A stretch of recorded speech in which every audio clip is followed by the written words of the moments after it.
Good morning again.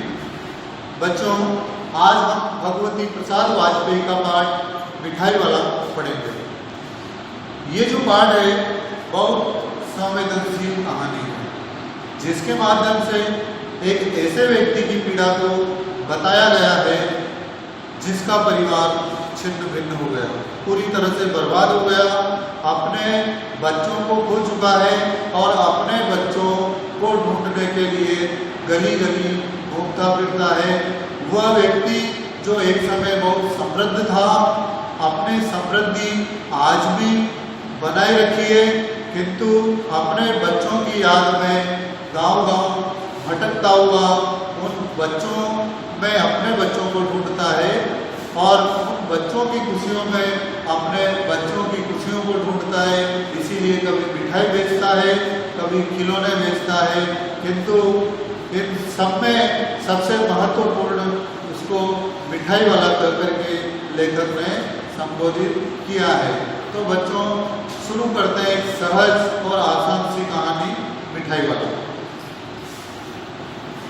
बहुत ही मीठे स्वर के साथ वह गलियों में घूमता हुआ कहता, बच्चों को बहलाने वाला, खिलौने वाला।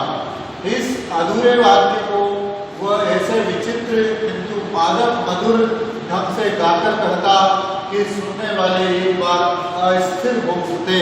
उसकी आवाज को सुनकर सभी लोगों के मन में जिज्ञासा के भाव उत्पन्न हो जाते और अस्थिर हो जाते, उतावले हो जाते उसे देखने के लिए, उसके पास पहुंचने के लिए।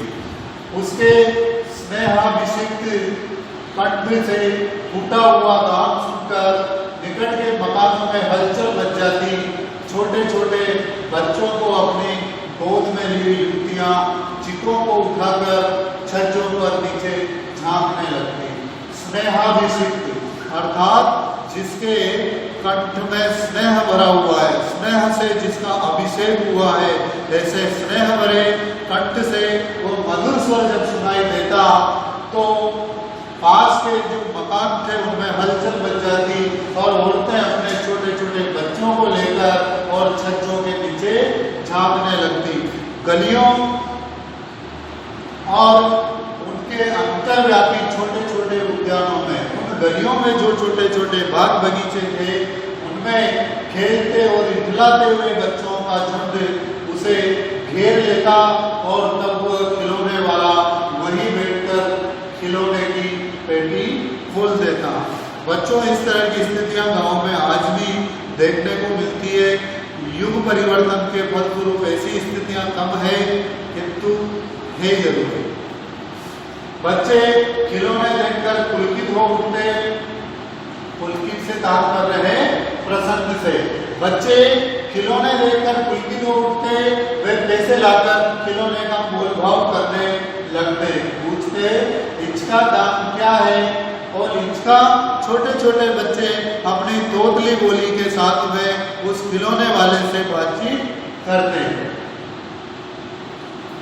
और इसका खिलौने वाला बच्चों को देखता और उनकी नन्ही नन्ही उंगलियों से पैसे ले लेता और बच्चों की इच्छा अनुसार उन्हें खिलौने दे देता।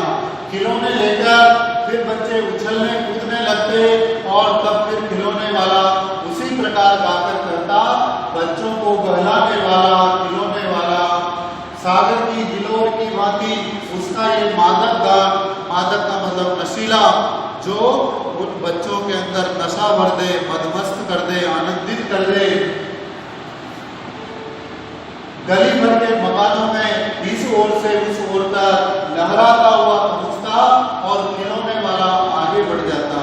इस तरह से खिलौने वाला आता और उन बच्चों के साथ हंसी मजाक करता हुआ, उन बच्चों के साथ आनंदित होता हुआ पुनः आगे बढ़ जाता। राय विजय बहादुर के बच्चे भी एक दिन खिलौने लेकर घर आए। वे दो बच्चे थे, चुन्नू और मुन्नू। चुन्नू जब खिलौने ले आया तो बोला, बेला भोला केछा छंगल है।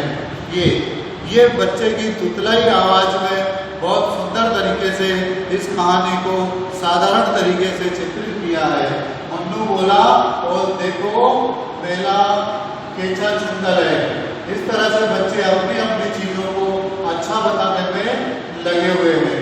दोनों अपने हाथी घोड़े लेकर घर भर में उछलने लगे।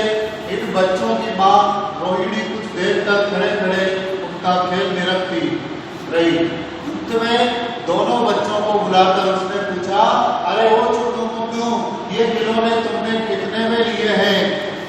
माँ एक स्वाभाविक सी वार्तालाप बच्चों से करती। मन्नू बोला, 2 पैसे में खिलौने वाला दे गया है। रोहिणी सोचने लगी, इतने सस्ते कैसे दे गया है, कैसे दे गया है, ये तो वही जाने, लेकिन दे तो गया ही है, इतना तो निश्चय है। ये वही व्यक्ति है जो अपने बच्चों को ढूंढने के लिए अपने बच्चों की हंसी, इन बच्चों की हंसी में ढूंढ रहा है। एक जरा सी बात कही, रोहिणी अपने काम में लग गई। बात जरा सी थी, सस्ते दे गया है, आखिर क्यों दे गया है, उसने ज्यादा इस पर ध्यान नहीं दिया और फिर अपने काम में लग जाती है। फिर कभी उसे इस पर विचार करने की आवश्यकता ही भला क्यों पड़ती। अब देखिए बच्चों, 6 महीने बाद फिर वही स्वर सुनाई देता है गांव की गलियों में। नगर भर में 2-4 दिनों से एक मुरली वाले के आने का समाचार फैल गया। लोग कहने लगे, भाई वाह, मुरली बजाने में वो एक ही उस्ताद है। उस्ताद गुरु को कहते हैं, जिसको महारत हासिल है, उसको मुरली बजाना बहुत अच्छे तरीके से आता है। मुरली बजाकर, गाना सुनाकर वो मुरली बेचता भी है, सो भी 2-2 पैसे में। भला इसमें उसे क्या मिलता होगा? मेहनत भी तो ना आती होगी, अर्थात वो जो मेहनत करता था वह मेहनत भी तो कम पड़ जाती होगी। 2 पैसे में भला वो कैसे गुजारा करता होगा? वो इन बांसुरियों को क्यों बेचता होगा इतने कम दामों में? इस तरह का भाव लोगों के लिए उत्पन्न होता। एक व्यक्ति ने पूछ लिया, कैसा है वो मुरली वाला? मैंने तो उसे नहीं देखा। उत्तर मिला, उम्र तो उसकी अभी अधिक न होगी, यही 30-32 का होगा, दुबला पतला गोरा युवक है, बीकानेरी रंग की साफा बांधता है। वही तो नहीं जो पहले खिलौने बेचा करता था? क्या वो पहले खिलौने भी बेचा करता था? इस तरह जो व्यक्ति पहले खिलौने लेकर आया, अब वही व्यक्ति मुरली लेकर के गांव की गलियों में उसी स्वर के साथ बच्चों को मस्त करता रहता है। हाँ, जो आकार प्रकार तुमने बताया उसी प्रकार का वो भी था, तो वही होगा, पर वही है वो एक उस्ताद, बड़े जोरदार तरीके से वो मुरली बजाता है। इस तरह बच्चों प्रतिदिन इसी प्रकार उस मुरली वाले की चर्चा होती। प्रतिदिन नगर की प्रत्येक गली में उसका मादक मृदुल स्वर सुनाई पड़ता, बच्चों को बहलाने वाला मुरलिया वाला, जो पहले खिलौने लेकर आया, उसके बाद मुरली लेकर आया, और अब इस पाठ में आगे वो क्या क्या लेकर के आता है, इस बात को पढ़ने के लिए, समझने के लिए हम इसका अगला भाग नेक्स्ट वीडियो में पढ़ेंगे। तब तक के लिए धन्यवाद।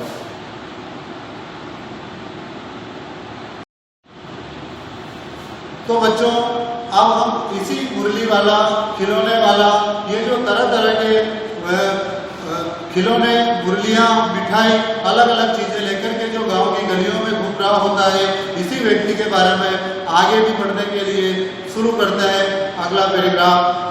तो रोहिणी ने भी मुरली वाले का ये स्वर सुना, तुरंत ही उसे खिलौने वाले का स्मरण हो आया। उसे मालूम था कि वो खिलौने वाला भी इसी तरह की आवाज में गाता था, बोलता था। उसने मन ही मन कहा, खिलौने वाला भी इसी तरह गा कर खिलौने बेचा करता था। रोहिणी उठकर अपने पति विजय बाबू के पास गई, जरा उस मुरली वाले को बुलाओ तो चुट्टू मुन्नू के लिए ले लूं। क्या पता ये फिर इधर आए ना आए, वे भी जान पड़ता है पार्क में खेलने निकल गए हैं। तो इस तरह से माँ उन बच्चों के लिए मुरली खरीदने के लिए तत्पर हो जाती है। विजय बाबू एक समाचार पत्र पढ़ रहे थे। यहाँ पर बच्चों कोई भी कहानी पढ़ने के लिए आपको उस कहानी में डूबना पड़ता है, उस कहानी के साथ साथ यात्रा करनी पड़ती है। आप एक बार इस तरह की कंडीशन अपने सामने साकार करके देखिए। विजय बाबू एक समाचार पत्र पढ़ रहे थे, उसी तरह उसे लिए हुए वे दरवाजे पर आकर मुरली वाले से बोले, अखबार हाथ में है, और दरवाजे पर आकर उससे बोलते हैं, क्यों भाई किस तरह देते हो मुरली, अर्थात किस मूल्य पर आप ये मुरली देते हो। किसी की टोपी गली में गिर पड़ी, किसी का जूता बाहर में छूट गया, और किसी की सौंपनी यानी पाजामा भी ढीली होकर लटक आई है। इस तरह दौड़ते हाँफते हुए बच्चों का झुंड पहुंचा। एक स्वर से सब बोल उठे, अम्मी लेंदे मुरली, और अम्मी लेंदे मुरली, अर्थात छोटे छोटे बच्चे तुतलाई हुई भाषा में उस मुरली वाले के सामने प्रस्तुत हो जाते हैं। और मुरली वाला हर्ष गदगद हो उठा। मुरली वाले को पैसों से मतलब नहीं था, मुरली वालों को उन बच्चों के बोलने में जो आनंद आ रहा था उसी को ढूंढने के लिए वो निकला था। मुरली वाला प्रसन्न हो गया, बोला, सबको देंगे भैया, लेकिन जरा रुको, ठहरो, एक एक को देने दो, अभी इतनी जल्दी हम कहीं लौट थोड़े ही जाएंगे, बेचने तो आए हैं, और ये भी इस समय मेरे पास एक दो नहीं, पूरी 57। हाँ बाबूजी, क्या पूछा था आपने? अब आप देखना विजय बाबू का वह स्वर जिसमें उन्होंने कहा था कि कैसे देते हो मुरली, तो अब विजय बाबू का जवाब देता है, क्या पूछा था आपने, कितने पे दी? दी तो वैसे 3-3 पैसे के हिसाब से है, पर आपको 2-2 पैसे में ही दे दूंगा। ये इस तरह से दुकानदार की बात सुन करके, उस मुरली वाले की बात सुन करके विजय बाबू क्या प्रतिक्रिया करते हैं बच्चों, समझना। विजय बाबू भीतर बाहर दोनों रूप में मुस्कुरा दिए। यहाँ भीतर से मुस्कुराना मतलब अंतर मन में महसूस करना, और बाहर से भी मुस्कुराना। मन की मन कहने लगे, कैसा है, देता तो सबको इसी भाव से है, पर मुझ पर उल्टा एहसान ला रहा है। फिर बोले, तुम लोगों की झूठ बोलने की आदत होती है, देते होंगे सभी को 2-2 पैसे में, पर एहसान का बोझा मेरे ही ऊपर लाद रहे हो। इस तरह से सभी दुकानदार कहते हैं आपके लिए ये 2 पैसे की है। किंतु यहाँ पर मुरली वाला वास्तव में जैसा विजय बाबू समझ रहे थे वैसा नहीं था। मुरली वाला एकदम अप्रतिभ को उठा, अप्रतिभ, उसकी जो आभा थी, उसकी जो चमक थी वह जाती रही। सत्य रह गया मुरली वाला, बोला, आपको क्या पता बाबूजी कि इनकी असली लागत क्या है? ये तो ग्राहकों का दस्तूर होता है, रिवाज होता है, एक प्रचलन होता है कि दुकानदार चाहे हानि उठाकर चीज क्यों न बेचे, पर ग्राहक यही समझते हैं दुकानदार मुझे लूट रहा है। आप भला काहे को विश्वास करेंगे, लेकिन सच पूछिए तो बाबूजी असली दाम 2 ही पैसा है। आप कहीं से 2 पैसे में ये मुरली नहीं पा सकते। मैंने तो पूरी 1000 बनवाई थी, तब मुझे इस भाव पड़ी है। विजय बाबू बोले, अच्छा, मुझे ज्यादा वक्त नहीं, जल्दी से 2 निकालो, अर्थात 2 पीस निकालो, 2 मुरलियां मुझे चाहिए। 2 मुरलियां लेकर विजय बाबू फिर मकान के भीतर पहुंच गए। मुरली वाला देर तक उन बच्चों के झुंड में मुरलियां बेचता रहा। उसके पास कई रंग की मुरलियां थी। बच्चे जो रंग पसंद करते, मुरली वाला उसी रंग की मुरली निकाल देगा। ये बड़ी अच्छी मुरली है, तुम ये भी ले लो बाबू। इस तरह से बड़े आनंद से वार्तालाप भी करता जा रहा है बच्चों से, और बच्चों को हंसा रहा है, बच्चों को प्रसन्न कर रहा है। राजा बाबू, तुम्हारे लायक तो बस ये है, हाँ भैया तुमको वही देंगे, ये लो, तुमको वैसी चाहिए ना यह। इस तरह से बच्चों को प्रसन्न करता हुआ तरह तरह की मुरलियां वो मुरली वाला बेच रहा है। नारंगी रंग की, अच्छा ये वही लो, ले आए पैसे, अच्छा ये लो, तुम्हारे लिए मैंने पहले ही से ये निकाल रखी थी, तुमको पैसे नहीं मिले, तुमने अम्मा से ठीक तरह मांगे न होंगे। देखो मुरली वाला किस तरह से माँ से पैसे मांगने का तरीका बताता है बच्चे को। धोती पकड़कर पैरों में लिपटकर अम्मा से पैसे मांगे जाते हैं बाबू। हाँ, फिर जाओ आपकी बात मिल जाएंगे, दुवन्नी है तो क्या हुआ, ये लो पैसे वापस लो। ये किसी दूसरे बच्चे से कहते हैं दुवन्नी, दो आने हैं उसके पास, इसलिए वापस जितने पैसे लौटाने थे वो पूरी ईमानदारी से लौटा देता है। ठीक हो गया ना हिसाब, मिल गए पैसे, देखो मैंने तरकीब बताई, अच्छा अब तो किसी को नहीं लेना है, सब ले चुके, तुम्हारी माँ के पास पैसे नहीं है, अच्छा तुम भी ले लो, अच्छा तो अब मैं चलता हूँ।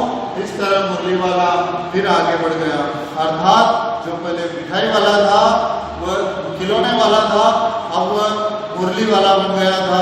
और इसी तरह से जिस तरह से वह खिलौने बेचता था उसी तरह से हम मुरली बेच करके बच्चों को आनंदित करके और स्वयं भी आनंद खरीद करके और वहाँ से फिर रवाना हो जाता है। जिस बच्चे के पास पैसे नहीं है उसको भी वो मुरली बेचता है, इसका मतलब वो मुरलियाँ कमाने के लिए नहीं बेचता था बल्कि आनंद के लिए बेचता था, अपने दुख को कम करने के लिए बेचता था और उन गांव के गली के बच्चों में अपने बच्चों को खोजने के लिए मुरलियाँ बेचता था।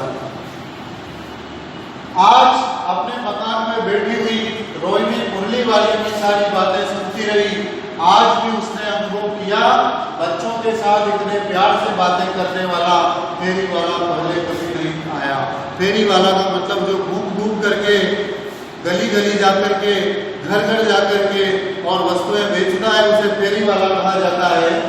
फिर वह सौदा भी कैसा सस्ता बेचता है, सौदा सामग्री सामान जो भी वो बेचता है, भला आदमी जान पड़ता है समय की बात है जो बेचारा इस तरह मारा मारा फिरता है, पेट जो न कराए सो थोड़ा, अर्थात पेट के खातिर रोजगार के खातिर वह इस तरह का व्यापार भी कर रहा है।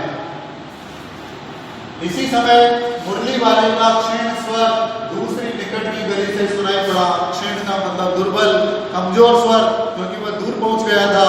हल्की हल्की आवाज रोहिणी के कानों में पड़ी और फिर वापस आवाज आती है बच्चों को बहलाने वाला मुरलिया वाला। अब वह मुरली वाला लगातार गांव से बाहर की तरफ दूसरी गलियों की तरफ बढ़ रहा है।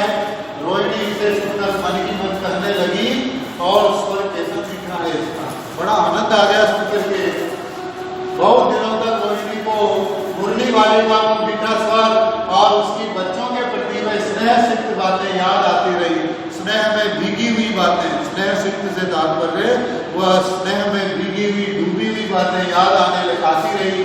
महीने के महीने आए और चले गए, फिर मुरली वाला न आया, धीरे धीरे उसकी स्मृति भी क्षीण हो गई।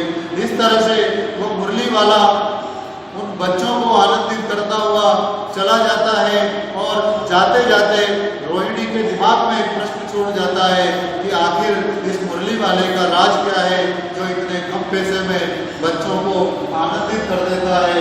कभी खिलौने बेचता है और कभी मिठाई बेचता है।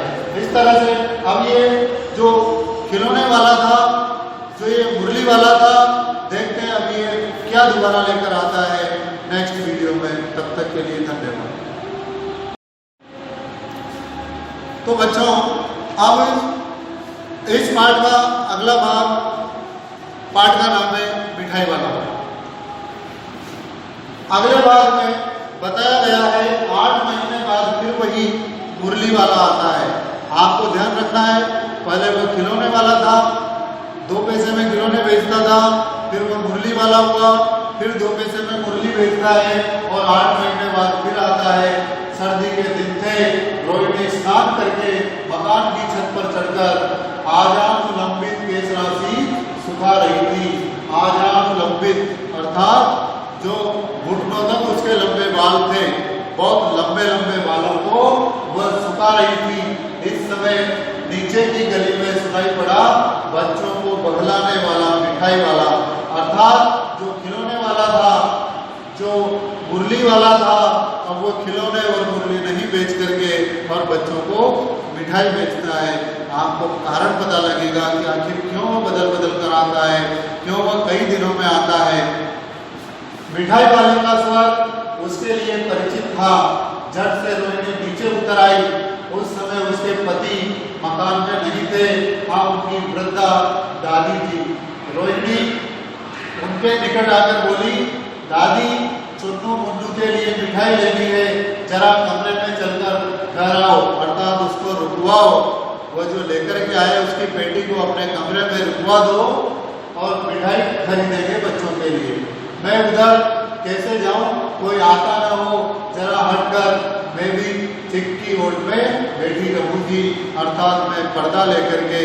और वह गांव की जो परंपरा थी उस परंपरा का पालन करते हुए, उसको पता था कोई बाहर से आएगा तो पर्दे की जो प्रथा है उसी के अनुरूप वो बाहर बहुत मर्यादित तरीके से जाती है।